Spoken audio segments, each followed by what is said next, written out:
निरोग रहने के सूत्र। भोजन करे धरती पर हल्दी पल्दी मार, चबा चबा कर खाए वैद्य न झांके द्वार। प्रातः काल फल रस लो, दोपहर लस्सी छाछ, सदा रात में दूध पी सभी रोग का नाश। प्रातः दोपहर लीजिए नियमित आहार, 30 मिनट की नींद लो रोग न आवे द्वार।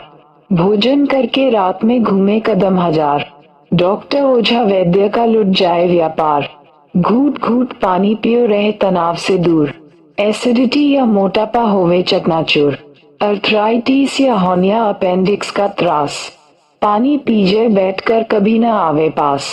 रक्तचाप बढ़ने लगे तब मत सोचो भाई, सौगंध राम की खाई के तुरंत छोड़ दो चाय।